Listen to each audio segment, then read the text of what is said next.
Evil God Seth. Primary literature overview. The conflict between Horus and Seth. Part 2.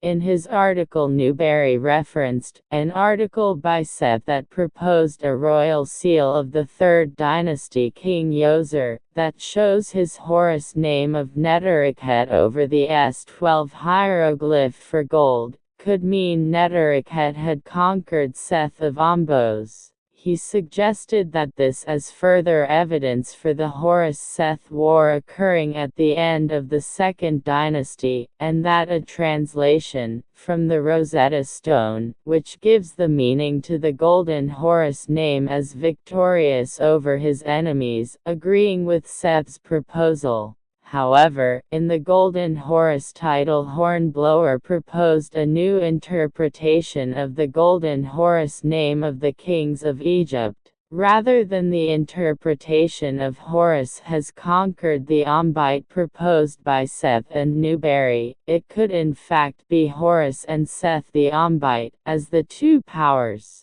This would refer to Horus and Seth in a combined sovereignty as indicated by the formal epithet of the First Dynasty queens of Egypt, she who sees Horus and Seth, which refers to the queen seeing the king as the personal embodiment of both Horus and Seth.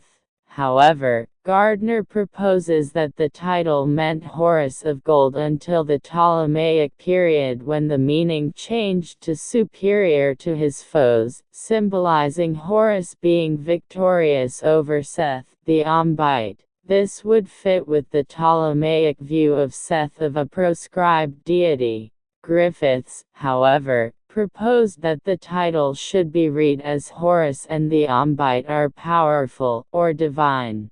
Von Beckerath expands on Gardner's proposals, by linking the gold in the title with the sun and sky, giving the meaning to the title as Hawk of Heaven or Hawk of the Sun/Sky.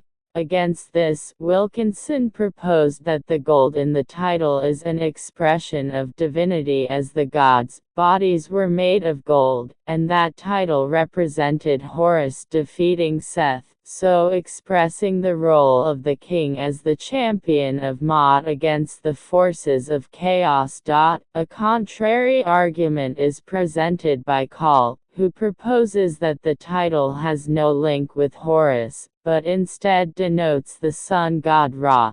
Leproin, however, proposed an alternative meaning of the name, that it had a solar symbolism due to brilliance and immutability of gold, while it was also the flesh of the gods, the Horus component of the name, representing the sun-filled daytime, sky, and symbolizing the permanence of kingship.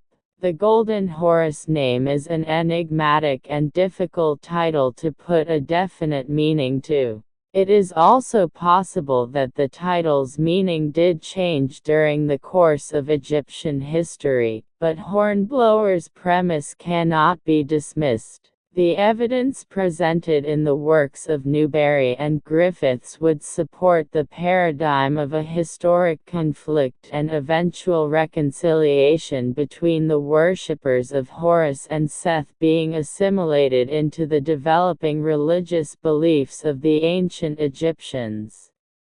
However, the Golden Horus name is too enigmatic to be definite evidence of the Horus and Seth conflict, but it cannot be discounted.